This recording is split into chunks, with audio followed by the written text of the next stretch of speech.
Paziano, que assim se fala. É Humberto Paziano. O nome da página é Expandindo a Luz. Expandir é espalhar, né? Meu Deus. Espera aí que eu vou tirar. Expandindo a luz. Quem, pois, que os homens orem... Quero, pois, que os homens orem em todo lugar, levantando mãos santas, sem ira nem contenda. Paulo Timóteo. Deu para vocês entenderem o que ele falou? Quero, pois, que os homens orem em todo lugar, levantando mãos santas, sem ira nem contenda. Paulo Timóteo. Se apenas um membro de um lar realizar o estudo diário e sistemático do Evangelho e tentar seguir suas recomendações, muito ajudará no bem de todos. Mas seria muito importante e mais benéfico que todos se reunissem pelo menos uma vez na semana para o estudo e a oração conjunta. Usando uma antiga e sábia expressão, um graveto é muito fácil de ser quebrado, mas isso se torna muito mais difícil se vários deles estiverem unidos. Um pedacinho de pau, um gravetinho, é fácil da gente quebrar, mas se tiver muito gravetinho, não quebra mesmo, né? E esses gravetinhos estão simbolizando as pessoas, os familiares, né? Essa prática conhecida.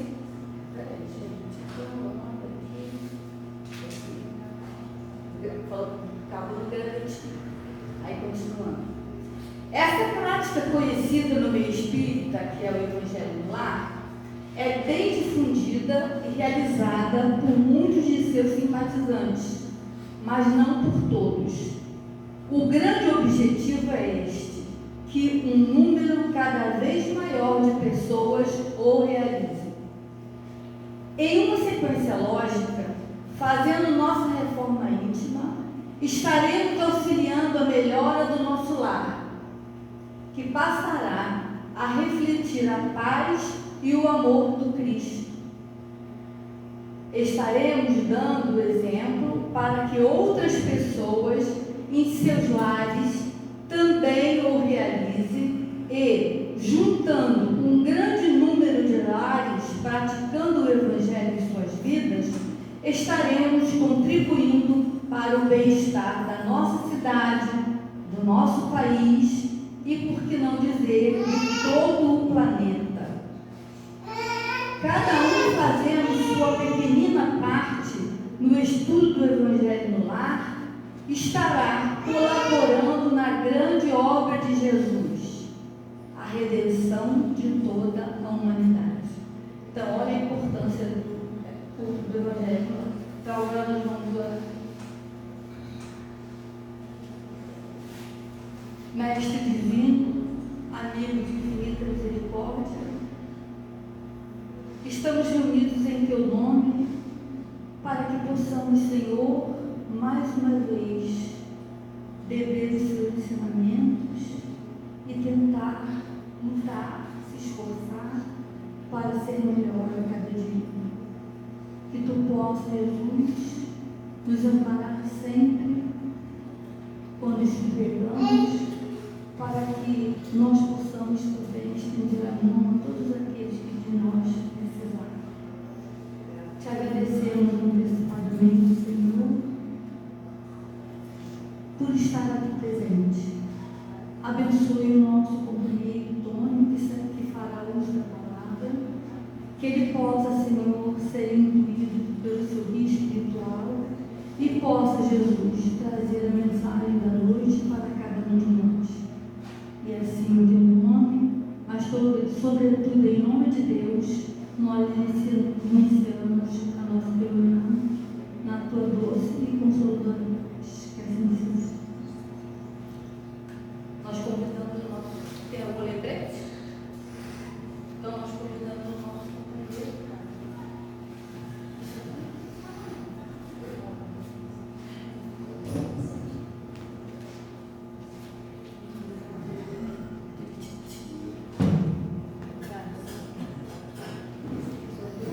Boa noite. André, você pode me falar, por favor? Alguns ajustes que a gente vai ter que fazer antes de começar. Bom, vamos lá, boa noite. Como vocês podem ver, o nosso tema hoje é Dai a César o que é de César. A continuação são os itens 5 a 7 do capítulo 11, que fala sobre o mandamento maior. Por coincidência, para não dizer acaso, o item anterior foi dado por mim mesmo, né? Estamos em julho, foi dado em maio, onde a gente falou sobre o mandamento maior, que é os itens 1 a 4. Se agora é 5 a 7, 1 a 4. E assim, eu até vi assim, que bela coincidência a gente continuar falando desse assunto, desse tema que é fantástico e que é alimento para toda a nossa alma. Então vamos lá. Dai a César o que é de César. Isso está nos variantes nos itens 5 a 7 do capítulo 11. A gente, como de praxe, vai ler o trecho que dá. O trecho bíblico que dá margem a esse assunto. Item 5. Os fariseus, tendo se retirado, entenderam-se entre si para enredá-lo com as suas próprias palavras. Mandaram então seus discípulos, em companhia dos herodianos, dizer: Mestre, sabemos que és veraz e que ensinais o caminho de Deus pela verdade, sem levares em conta a quem quer que seja, porque os homens não consideras as pessoas. Dize-nos, pois, qual a tua opinião sobre isto? É-nos permitido pagar ou deixar de pagar a César o tributo? Jesus, porém, que lhes conhecia a malícia, respondeu: Hipócritas, por que me tentais? Apresentai-me uma das moedas que se dão em pagamento do tributo. E tendo-lhe eles apresentado um denário, perguntou Jesus: De quem são esta imagem e esta inscrição? De César, responderam eles. Então observou-lhes Jesus: Dai, pois, a César o que é de César, e a Deus o que é de Deus. Ouvindo falar dessa maneira, admiraram-se eles da sua resposta, e deixando, se retiraram. Isso está registrado em Mateus, capítulo 22, versículos 15 a 22, e Marcos, capítulo 12, versículos 13 a 17. Dai a César o que é de César. O que isso tem a ver com amor? Né? Por que Kardec botou esse trecho dentro do capítulo que fala de amor? É o que a gente vai conversar e vamos mais para frente entender. E aí, vamos refletir um pouco sobre essa passagem. A gente vai dar uma outra lida. Os fariseus, tendo se retirado, entenderam-se entre si para enredá-lo com as suas próprias palavras. Os fariseus eram um grupo que ficava mais preocupado com as práticas externas, né? Em mostrar que eram religiosos, que eram corretos, que eram certos, e pelo mestre, pelas suas palavras, ele estimular a reforma íntima, isso os incomodava, né? Poxa, como que esse cara pode estar falando isso e a gente vai acabar perdendo a moral com as pessoas, porque elas vão perceber de que nós somos apenas a imagem, não somos a essência boa, só a nossa imagem. Tanto é que numa dessas passagens que Cristo chama eles de vós pareceis com sepulcros caiados, né? Com túmulos pintados, onde por fora é beleza, é limpinho, está tudo pintado, mas por dentro é um corpo em decomposição, então por dentro só podridão. E assim era boa parte dos fariseus. E aí a gente pergunta, traz essa reflexão: por que os fariseus tentavam sempre comprometer Jesus? Por que eles o tempo todo estavam tentando Jesus para pegá-lo de surpresa, né? A gente vai ver que tem algumas passagens, essa é uma delas, tem a passagem da mulher adúltera também, quando eles decidem levar ao mestre, não foi para que ele julgasse, para ouvir aquela mensagem dele disse, era para testá-lo, que se ele dissesse alguma coisa contra a lei judaica, ele ia ser preso, ia ser considerado culpado pelos judeus, né? Então, aí foram testar, ele fala, mulher, ele fala, o que, gente?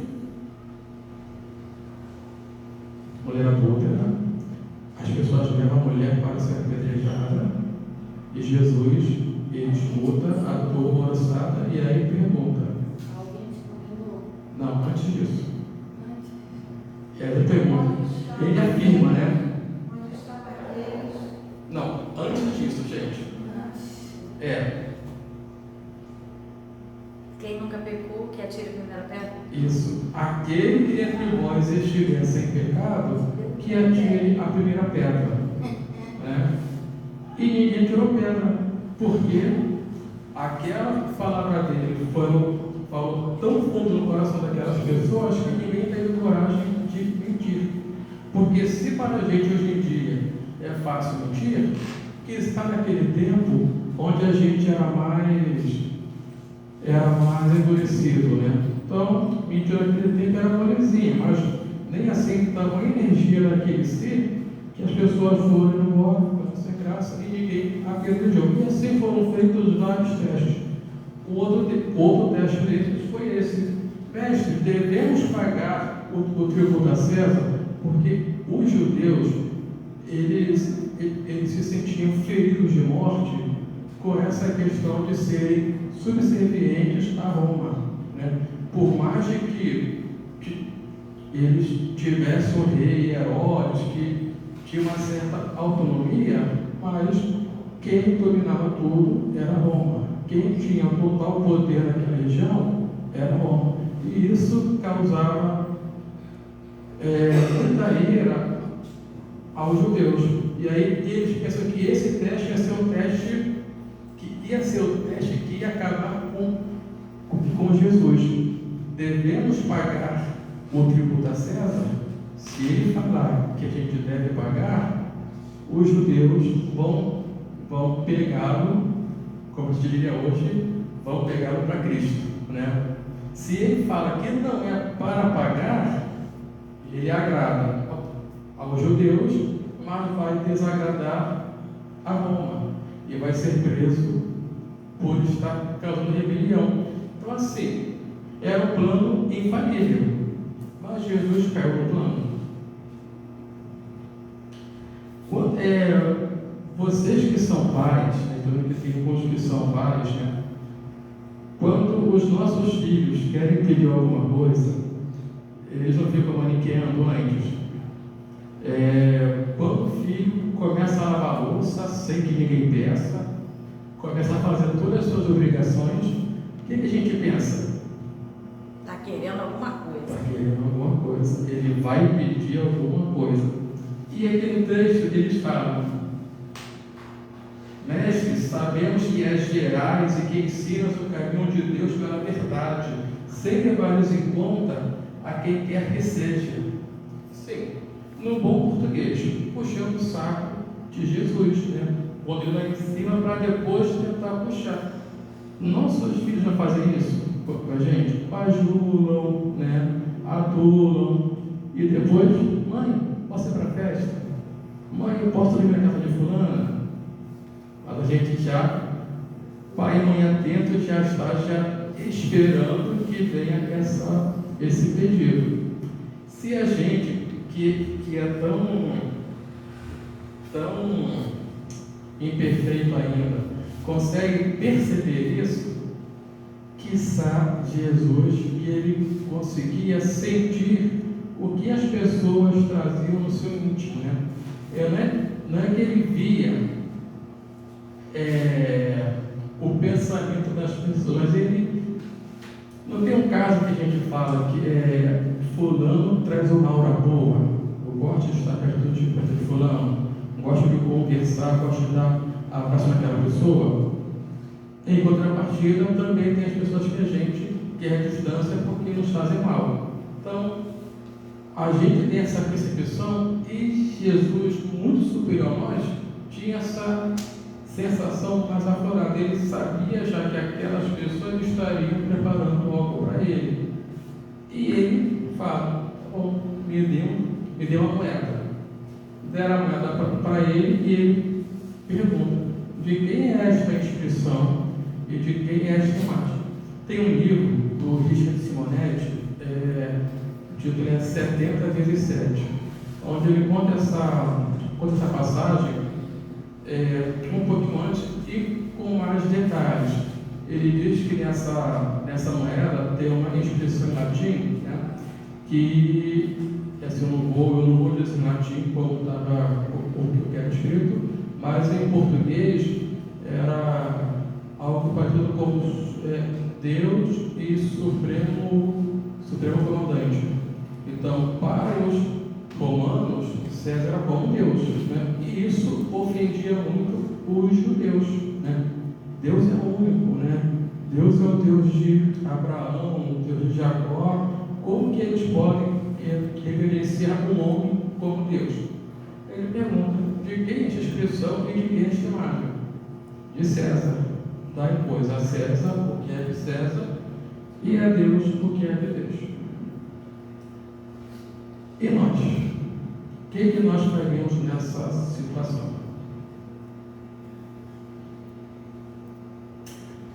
Mas a gente não é Jesus, ok? A gente nunca é posto numa situação de decidir sobre A ou B. Será mesmo?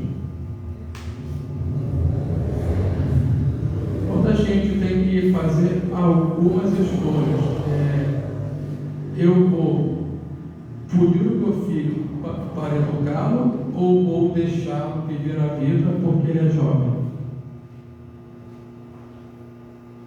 Dar o limite necessário para que ele possa seguir.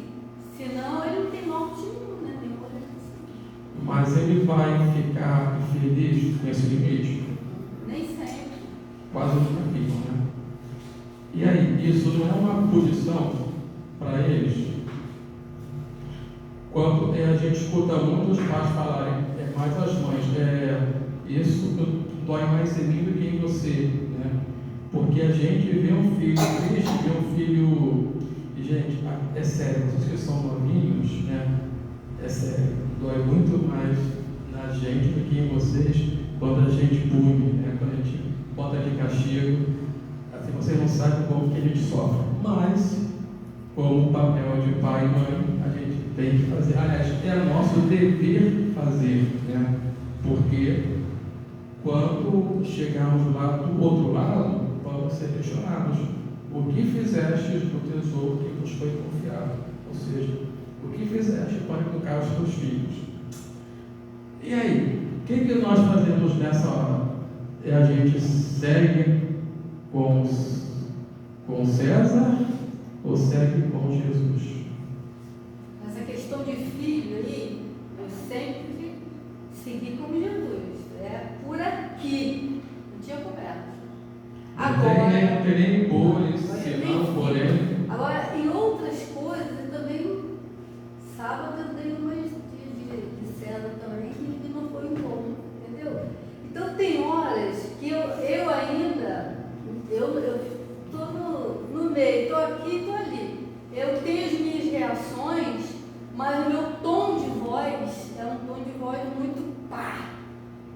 tenho que ter mais doçura para falar para as pessoas, mas eu ainda, para retrucar alguma coisa ou discutir alguma coisa, tem um impulso muito forte e aquilo ofende a pessoa, chateia a pessoa. Então, eu não fico na covardia, não fico igual o fariseu, não. Você é assim mesmo. E aí, nós, saindo desse campo de pais e filhos, quando nós temos que fazer algumas escolhas, ou quando a gente se vê numa posição de, no nosso dia a dia, aquele colega colega de trabalho ou de escola que aparece mais, que se sobressai nas atividades, sempre rola uma invejinha, se for no trabalho, ele está querendo aparecer para ganhar promoção, está querendo se mostrar para o chefe. Se for na escola, está querendo ganhar ponto extra do professor, né? Nós geralmente estamos em qual posição? A dos acusadores ou a dos acusados?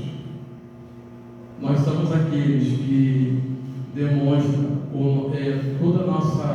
todo o nosso fervor, toda a nossa impulsão para participar daquela atividade, para dar o nosso máximo, ou a gente é daqueles que fica lá de trás só olhando? Aí não. Meu Deus do céu. Os conceitos de vergonha alheia foram renovados, né? A gente fala muito por aí. E aí? Quem nós somos? Bom, se a gente for daqueles que estão sendo julgados, parabéns, porque nós estamos fazendo a nossa parte para tentar ser melhor, ser mais útil.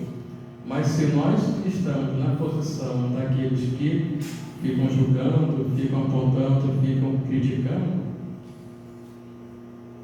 acho que nós temos que tentar viver um pouco mais como Jesus, né? Temos que praticar mais o que a gente escuta. Tem momentos que a gente vai estar mais para julgar e momentos que estaremos sendo julgados, né? Até porque somos perfeitos. Somos perfeitos? Não. Mas estamos a caminho da perfeição, correto? Então a gente deve se esforçar ao máximo para caminhar da forma mais correta possível. Vocês devem estar perguntando o que isso tudo tem a ver com amor, né? Mais para frente a gente vai conseguir explicar isso tudo. E aí, segue no outro trecho. Jesus, porém, que eles conheciam a malícia, respondeu-lhes, né? Hipócritas, por que me tentais, né? O que Cristo quis nos ensinar com essas palavras? Qual a lição que ele nos traz nesse momento? Aqui fala que ele sabia o que aqueles homens traziam no seu coração, né? O mestre trouxe da armadilha com a lógica de uma resposta perfeita, que confunde os seus adversários. A moeda tinha a efígie de César e era pagada por César, pertencia a César, portanto, dinheiro do César. Então, vai a César, o dinheiro é dele. Mas que lição a gente pode tirar desta passagem? É apenas de confundir os nossos acusadores, aqueles que nos perseguem, fugir dessa perseguição. Cristão de verdade foge da missão, foge da tarefa, foge da aprovação. Tony, olha só, quando eu estava no ginásio, aconteceu um negócio dele, todo mundo era católico, na época que eu Renato era católico. A única espírita era eu. Só que eu fiquei com vergonha de falar, fina, né?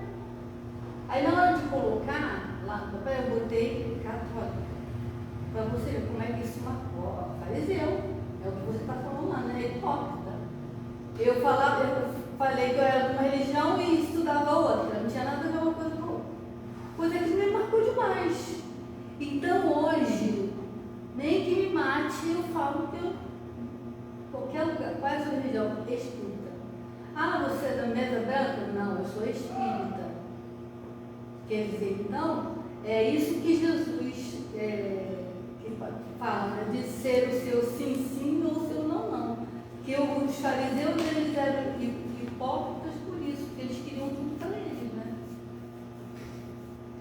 Sim, contribuir.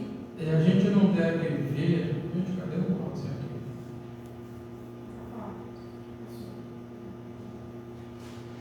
Não, porque aqui tem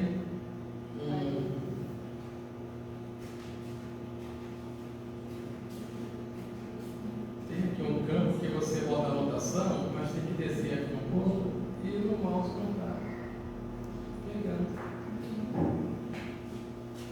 Tem que só estar passando. Os símbolos estão na cidade lá embaixo. Não, agora sumiu. Apareceu os símbolos, não. Então vamos lá.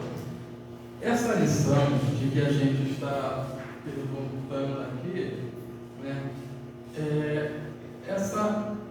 a sabedoria que Jesus ele nos traz nessa lição não é apenas para fugir dos seus interlocutores, dos seus perseguidores, né? Mas também ele nos dá uma prova de que nós devemos sempre ser fiéis àquilo que a gente acredita, né? Eu até entendo essa fala da Eli quando ela diz que nesse instante ela, por vergonha ou medo, botou que era de outra pessoa, porque naquele tempo, quando eu era criança, quando a gente era mais novo, a gente tinha muita pressão em dizer-se espírita, né? A gente não conseguia trabalhar bem com isso. Hoje em dia, nós já conseguimos firmar essa posição como crença séria, né? Que tinha muito preconceito da sociedade e nosso também perante as crenças afro-brasileiras. Ah, você é espírita macumbeiro? Não, eu sou espírita kardecista, né? E aí criam-se vários termos: espírita kardecista, espírita de mesa branca, então era só um. Mas a pressão era tanta que a gente tinha medo mesmo de se dizer, de se declarar espírita. E aí, essa é uma das lições que Cristo nos traz, a de sermos verdadeiros, mas não é só essa, é a de justiça, né? Porque quando a gente tem respeito pelo outro e por si próprio, a gente age com justiça. E é isso que está no item 7, que é um comentário de Kardec. Esta sentença, vai a César o que é de César, não deve, entretanto, ser entendida de modo restritivo e absoluto, como em todos os ensinos de Jesus. Há nela um princípio geral resumido sob forma prática e usual, e deduzido de uma circunstância particular. Então, assim, essa questão do imposto não é apenas sobre o dinheiro, vai muito mais além, e a gente tem que começar a ler essas passagens bíblicas e não apenas seguir ao pé da letra, mas tentar entender, tentar interpretar, tentar trazer isso para o mundo moral e não apenas o mundo físico. Tem um comentário sobre isso do Simonetti, nesse mesmo livro, o 77, que diz assim: o cristão é chamado a cumprir os regulamentos e as leis da sociedade em que vive, não por imposição do poder civil, mas por ditame da própria consciência. Nós vivemos numa sociedade, certo? Uma sociedade democrática, correto? Que tem as suas regras. Por isso que a gente consegue dizer que é uma sociedade democrática. Senão seria uma anarquia. E a gente cumpre essas regras por quê? Porque somos obrigados? Muitas vezes sim. Mas tem outras regras que a gente cumpre porque a gente já entendeu que devemos cumprir pelo bem da sociedade. Por exemplo, eu sei que eu não devo dirigir alcoolizado. Eu dirijo alcoolizado? Eu não dirijo. Então, por essa prova eu não passo. Mas os companheiros que têm carro dirigem após beber? Tenho certeza que os que são cristãos, não. Porque não é apenas o medo de ser pego pela lei, é que a nossa consciência nos diz isso. Não devemos infligir isto porque pode prejudicar o meu companheiro. Por mais que eu não seja pego pela justiça, a minha consciência vai me dizer que eu estou agindo errado, né? Quando o nosso filho, filha, chega em casa com algum souvenir que ele pegou da escola que pertencia a um coleguinha, o que nós fazemos como cristãos?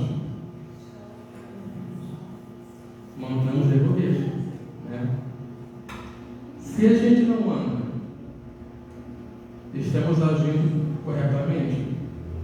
Mas ele fala, mãe, ninguém viu pegando, ninguém sabe, minha colega ela tem muito. Okay? Mas nós sabemos que isso é errado. Nós sabemos que você pegou. A gente está fazendo isso por quê? Porque a lei diz isso ou porque a nossa consciência nos obriga a isso? A nossa consciência, certo? Isso não é respeito pelo próximo, não é respeito pela nossa sociedade. Imaginemos se cada um de nós fosse agir de acordo com a sua bela vontade, pegar o que quisesse, o quanto quisesse, sem dar satisfação para ninguém. Imaginemos os políticos, né? Nós que temos políticos tão honestos, né? Se algum político decidisse desviar recursos vamos hipoteticamente dizer que um político brasileiro está desviando recursos na educação para suas contas próprias. Mas é só um pouquinho de mim, está vendo? Se todos os políticos forem fazer isso, como fica a educação? Como fica a saúde?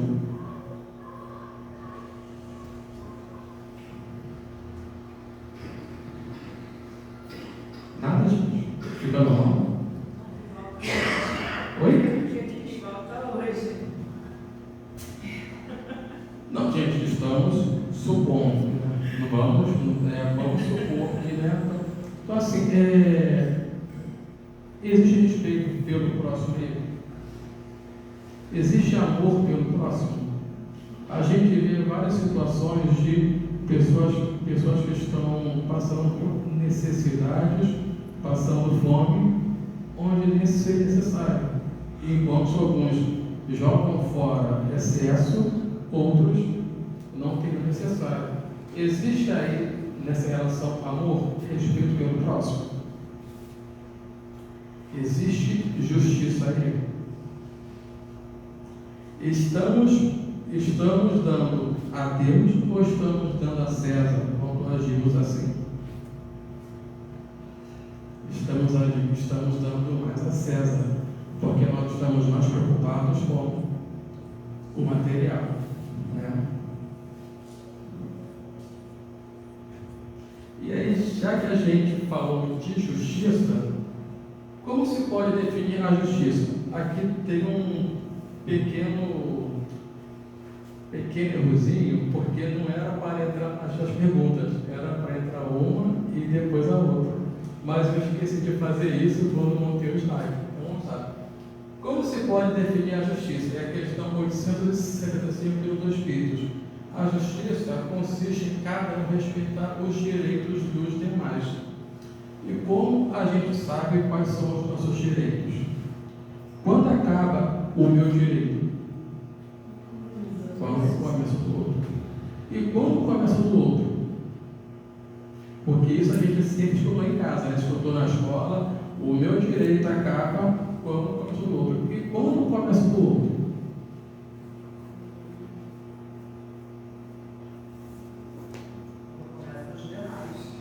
Quando começa? Os demais. E quando que é esse momento?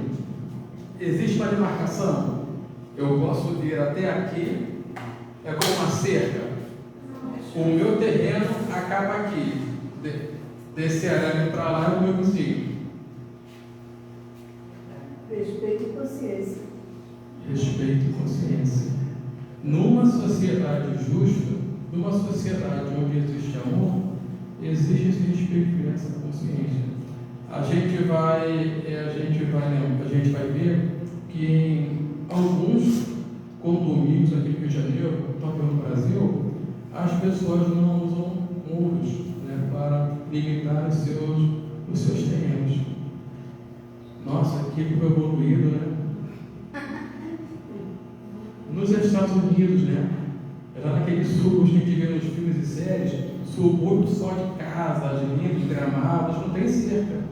Tudo evoluído. Ou não? Ou eles têm medo de infringir as regras e serem punidos, de serem multados? São duas. É um pouco dos dois. Né? Por educação Que existem aqueles que já entendem que a partir daquele espaço é a área do outro, e tem aqueles que têm vontade de infringir, mas não infringem porque tem medo das punições. Né?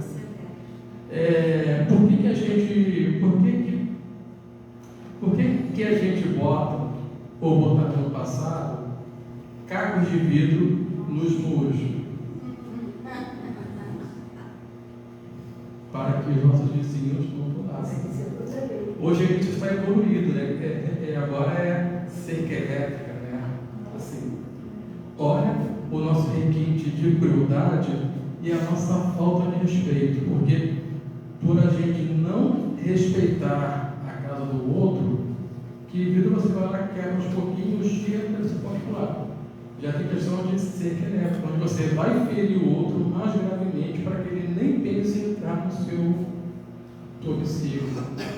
Então, assim, alguns de nós já entendemos que, a partir de um certo ponto, que é uma questão de consciência, de consenso, é o espaço do outro. Outros de nós ainda precisamos de ter essas punições mais claras para a gente ter esse respeito ao outro. E aí, existe amor? É igual voltando à questão de paz, né? A gente fala muito hoje em dia, pode ouvir, de que assim, no meu tempo, quando meu pai dizia fica quieto, a gente ficava quieto. Hoje em dia os filhos debatem. Quando os nossos pais e irmãs diziam fica quieto, cala a boca, a gente ficava por respeito ou por medo? Por medo. Porque se a gente infringisse a regra, se a gente desobedecesse, o que acontecia? Oi? Hoje em dia a gente fica chique. Mas no tempo do seu pai, era uma surra de que você nunca mais esqueceria. Então assim, a gente já evoluiu ao ponto de, hoje em dia, só colocar de castigo, só tirar o computador, só tirar celular, internet, mas no passado não muito distante, 30 anos atrás, era surra. E se a gente for mais para trás ainda, era. Então, quer dizer, a gente começa por pequenas punições mais duras, a gente vai se educando, primeiro com medo, depois a gente vai começar a perceber que aquilo não é correto, até chegar ao ponto de a gente perceber, poxa, isso que eu estou fazendo não é correto. Né? Olha, o grau de crueldade era tanta na minha época, né? 60, 50 e poucos anos atrás, que quando eu apanhei poucas vezes, usava tamanco, né? Virava aquele salto do tamanco para pegar na mão. Pá!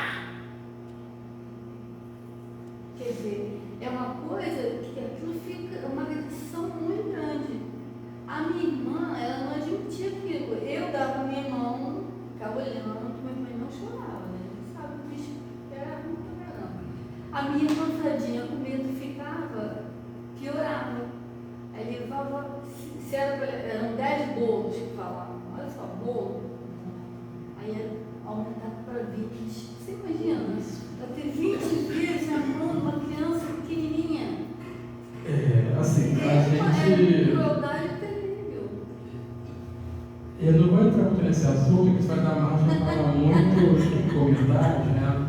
Mas assim, vejam como a gente evoluiu como sociedade, né? E aí, voltando para cá, aí o Kardec pergunta de novo: qual seria o caráter do homem que praticasse a justiça em toda a sua pureza?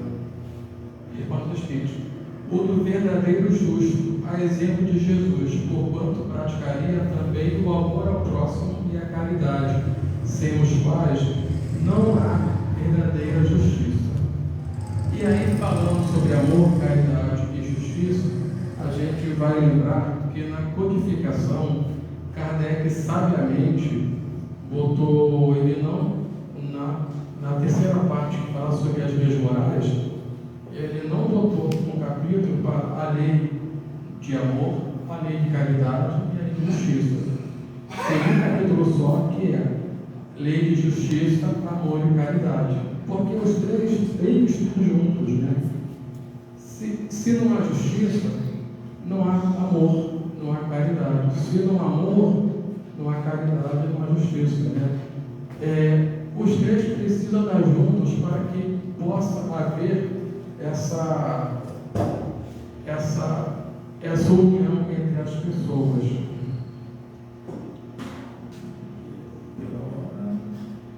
E aí, quando a gente fala sobre amor, justiça e caridade, a gente entende caridade como esmola, como doação de tempo, de materiais, né?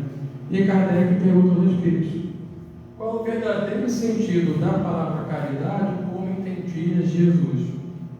Essa resposta tem um comentário imenso, mas a resposta é curta. Benevolência para com todos, indulgência para as imperfeições dos outros, perdão das ofensas. A gente é caridoso com os outros. A gente é caridoso como Jesus entende a caridade. A gente perdoa as ofensas.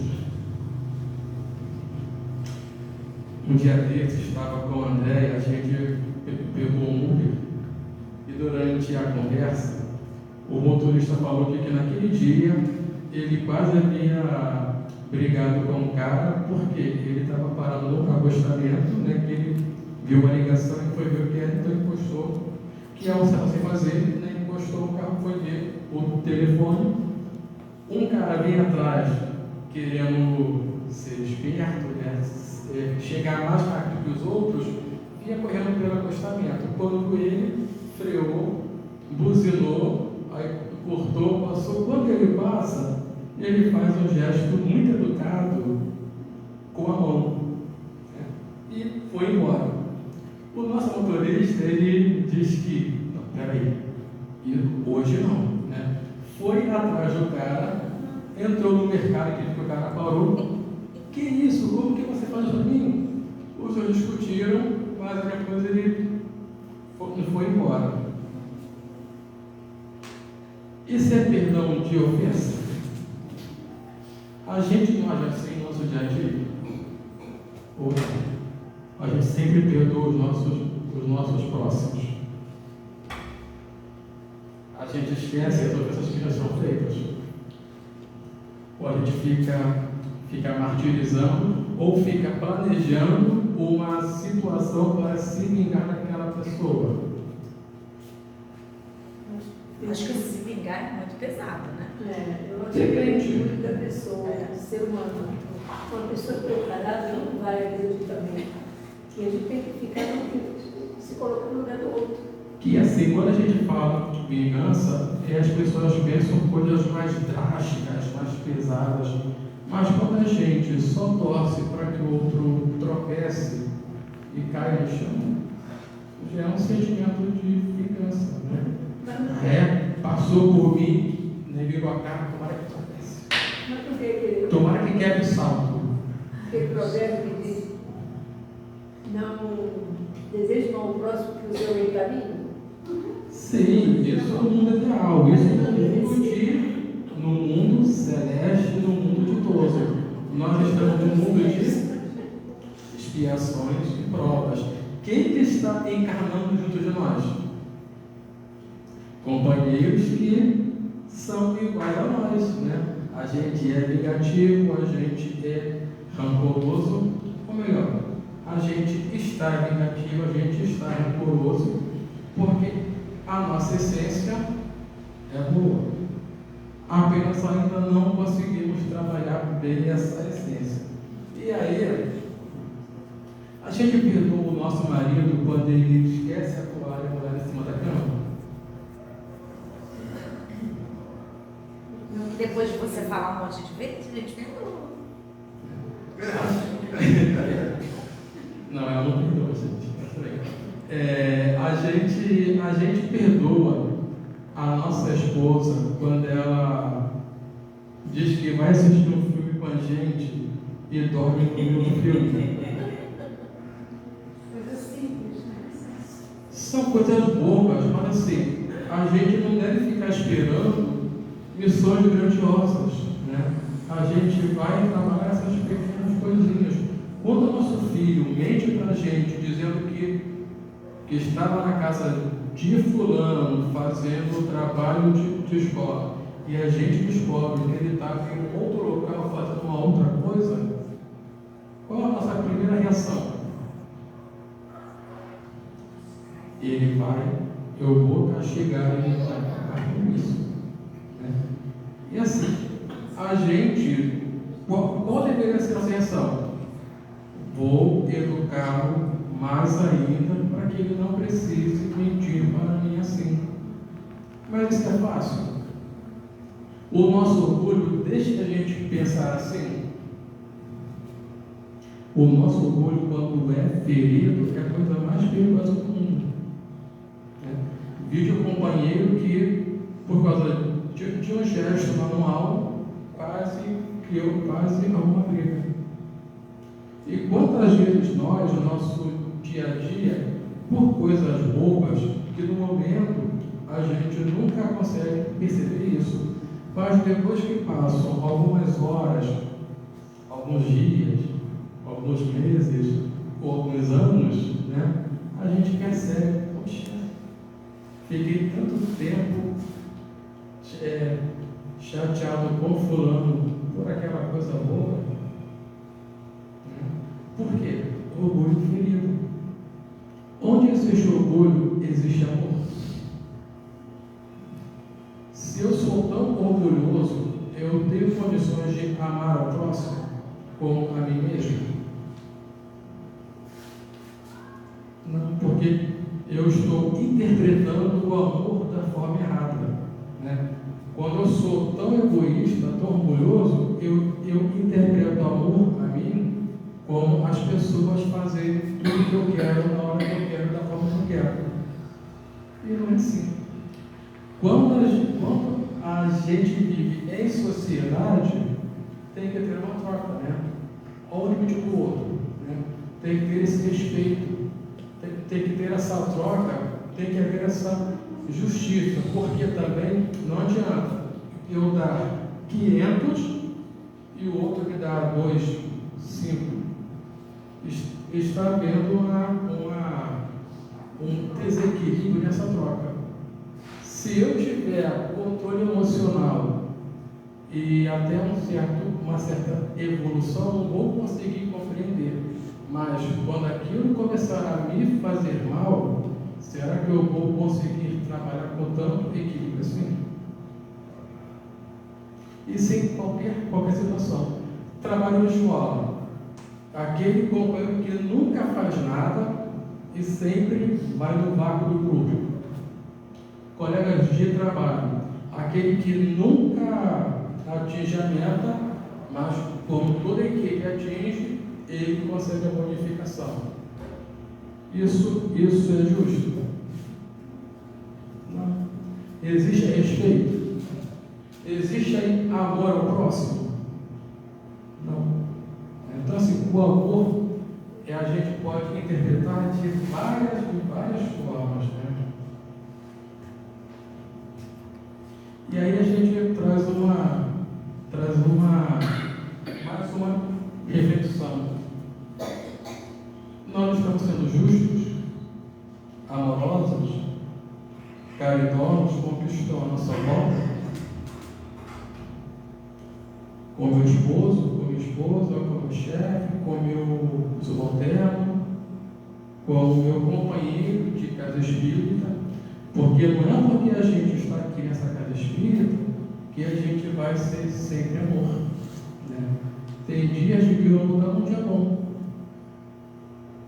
tem dias de que eu vou ser um pouco mais rude, um pouco mais grosso, e as pessoas que me conhecem sabem que eu sou bastante rude às vezes, infelizmente, embora felizmente essas pessoas conseguem perceber que eu não estava num dia bom e me dão uma outra chance para eu ter mostrado meu lado carinhoso. E tenho também. Agora assim, e no nosso dia a dia?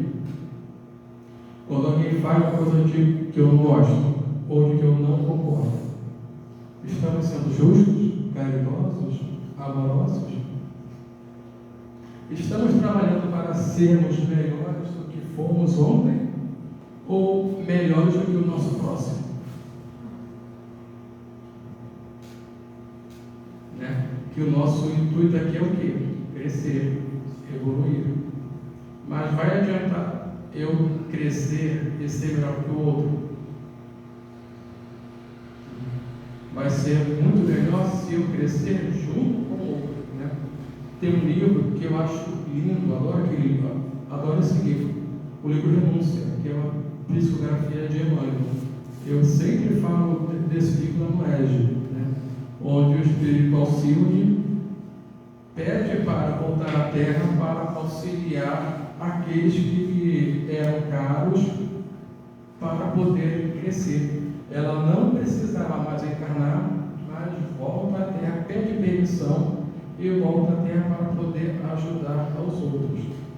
Olha o amor pelo próximo a ele. Olha a caridade para com o próximo.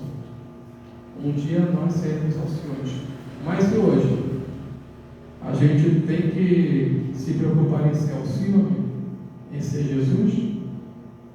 Ou a gente pode apenas se preocupar em ser um Tony mais justo, um Tony mais paciente, um Tony mais respeitoso?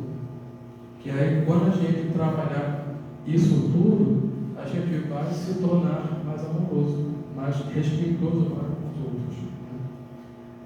Eu disse agora Tony porque muitas pessoas pensam que os expositores são santos, são corretos, né? A gente vir aqui na frente falar é muito fácil. A dificuldade é a gente praticar lá fora tudo que a gente fala aqui. Você vem aqui, decora, estuda, lê e fala. Isso é fácil. Por mais que a pessoa tenha dificuldade de falar em público. Alguns têm menos, outros mais. Mas a dificuldade mesmo é de botar lá fora. Quando eu conseguir vivenciar 10% do que eu falo, nossa, eu vou estar no mundo de... no mundo celeste, né? Já está melhor. Mas enquanto a gente está aqui trabalhando, mais ainda contando com a caridade dos amigos, né? E é isso. Nós estamos trabalhando em busca do quê? E aí, para a gente poder encerrar, eu, como adoro música, trouxe uma canção de alguns companheiros nossos, lá da região da Tijuca, Vila Isabel, que fala, quando a música é no tom do amor. Ele é um pouquinho agitado, então alguns companheiros podem ficar mais assustados, mas vamos procurar nos atentar à letra, a mensagem que ela passa.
Fica aqui o nosso convite para que a gente possa afinar as nossas vozes com o tom do amor, né?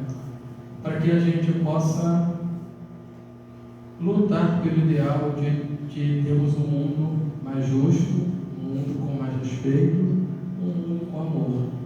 E isso só depende de cada um de nós. É fácil? Dependendo do ponto de vista, pode ser fácil ou pode ser um pouco menos fácil. Mas só depende de nós. Se a gente decidir trabalhar por isso, a gente vai conseguir. Mas a questão é, vamos querer trabalhar? E como diz aqui o verso, ser especial não é somente ter um ideal, é viver intensamente e torná-lo real. Que todos nós possamos viver intensamente para tornar o amor uma realidade para todos nós. Que a paz do Mestre possa nos acompanhar hoje.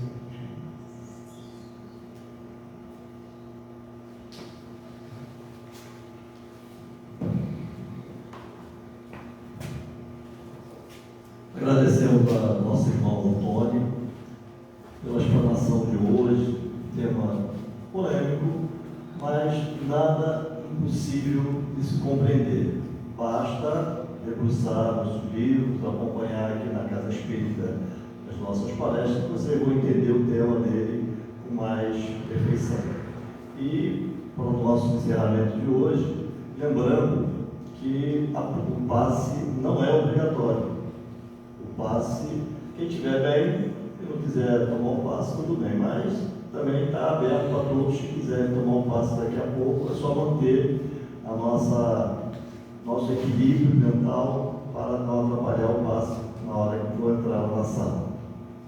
E nossa prece final de hoje, ela também é especial para os nossos entes queridos que já desencarnaram. Então, na hora que a gente estiver agradecendo, lembre de todos os nossos entes queridos, nossos amigos, parentes, amigos, que já partiram, pedindo que a espiritualidade proteja eles cada vez mais, ok? Então, vamos elevar o nosso pensamento. Agradecemos a Deus, nosso Pai Celestial, a Jesus Cristo, nosso Mestre e Guia, a espiritualidade presente nesta Casa Missionária da Luz, pelo estudo desta noite, nos acompanhando, nos instruindo. Agradecemos ao Tony por esse esforço para fazer com que essa compreensão do tema seja muito bem compreendida, e ele fez o louvor, pedindo a proteção para ele também, que ele cada vez mais siga no caminho que foi destinado. E pedimos para que todos aqueles nossos irmãos, parentes, amigos que já desencarnaram, que estejam passando por um momento de escuridão ou um momento de sofrimento, que nesse momento a espiritualidade, em nome de Jesus, possa abrandá-los, acompanhá-los, levá-los para onde for necessário e para onde a intuição de cada um assim o desejar. Pedindo proteção para todos neste momento e que possamos ter muita paz e tranquilidade até o final dos trabalhos desta noite. Que assim seja.